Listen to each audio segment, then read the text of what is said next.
I need to tell y'all out of my heart a couple things. First thing I want to tell you is, y'all are some of the most tremendous people on God's planet. Right. I preach for people in 6,000, 8,000 member churches in the whole nine. I have not met a bunch of people who are so loving like the ones that are in this church.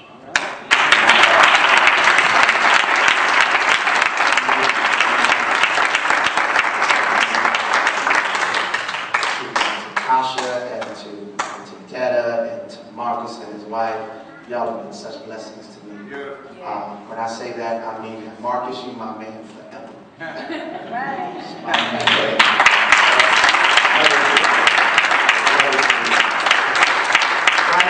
Listen, man.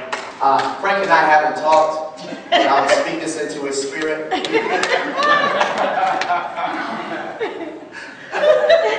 Frank drives a BMW 750. It's the car that I've wanted since I was a kid.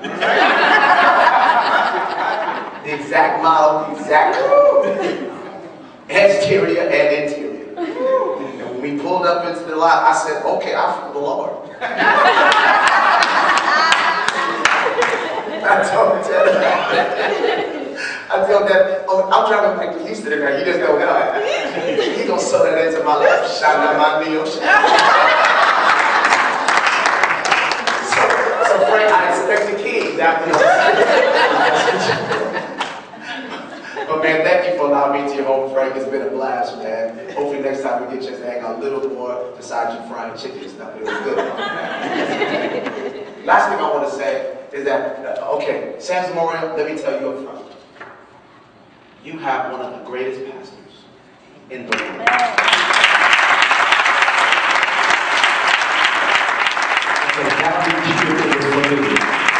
God has one of the greatest pastors in the world.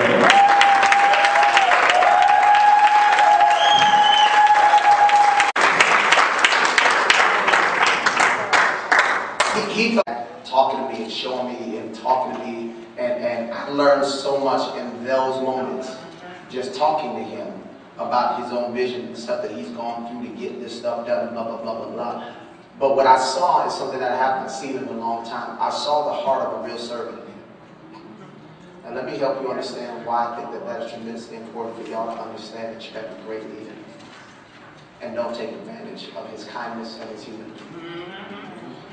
Because some of y'all pay more attention to Jakes, pay more attention to Noah Jones, you pay more attention to the people that are on the TV, and you honor them more than you honor what's in your own midst.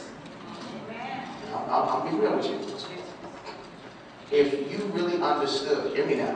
Now y'all thought I was prophetic before, I'm prophetic now too.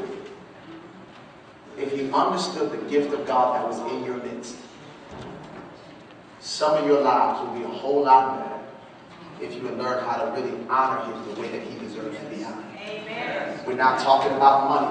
You know, because people say, oh, you want to talk about us? There's some money, Pastor. No, that's not talking about. Jesus says these words. He says, if you love me, you do what I say. That's right. It's true. That's true. Okay. That's the text. Here's the context. It is not when a church shows up once a year and gives a pastor an anniversary and money that you show him love. It is when you can obey him in the simple things that he preaches and teaches every time he holds the mic. Come on. When you do that, you cause his life to be a lot easier because he doesn't have to re-preach what you are not already living. Follow me? He cannot, watch this. How many of you know, I'm going to make this job real easy. How many of you know that sex before marriage is wrong? You know it. You know it. Watch this. Put your hand down. How many of you knew that before you got saved? Okay. So that's, well, I was figuring it out on the way to getting me some, but I got it. Praying for you. Okay. Watch this. How many know that lying is wrong? Just do it. Pre-Jesus, you knew lying was wrong. Pre-Jesus, you lying was wrong. Watch this. In the church, we spend more time preaching on stuff that you already know is wrong. instead of being able to take you to the next level of living.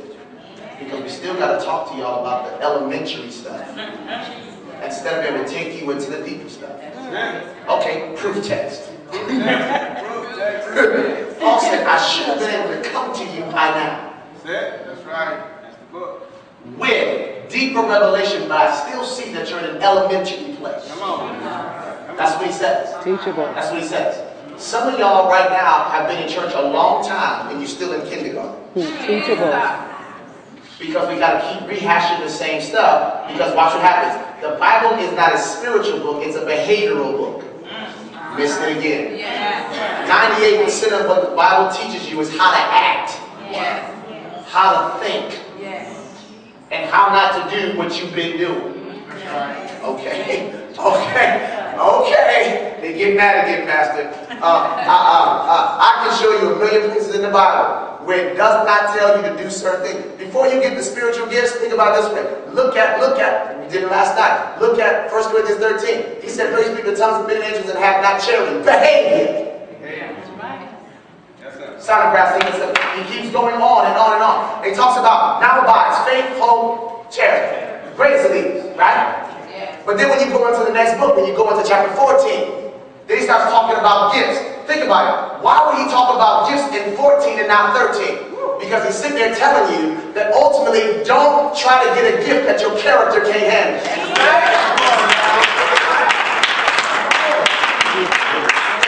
Y'all playing way too much. Y'all playing way too much. Stop speaking in tongues and lying. Come on. Y'all playing again. Y'all playing again. I'm trying to help you out. Stop trying to shout over stuff and confront stuff. So sick of people in church talking about when the praises go up, the blessings come down. It ain't in the text. You'll never see it. It ain't there. Some stuff you can't shout over. When they shouted, the wall of Jericho came down. Okay, proof text. They only shouted because they learned how to obey in silence first. They missed it, Elder. They missed it. They walked around and obeyed God in silence, and then they shouted.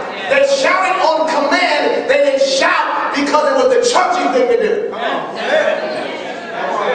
Y'all shouting over stuff. God's going to deliver my husband. God's going to deliver my wife. God's going to deliver my home. No, God ain't going to deliver what you ain't going to work on.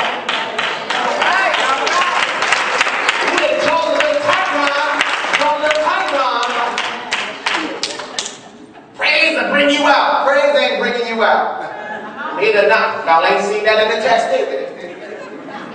Praise ain't bringing you out. Praise ain't bringing you out. God will bring you out whether you shout or not. It's dependent upon whether you're ready to come out or not. Yes. How many of y'all say it? You say it. You know you say it. You know without a shadow of a doubt. And you say it. Okay. Can we go back? Then we'll read. Can we go back to an instance? When you got saved, did you wake up in the morning you got saved and say, I'm going to be saved today? No. Anybody in here woke up that day and said, I'm going to church. I'm going to give my life to Jesus?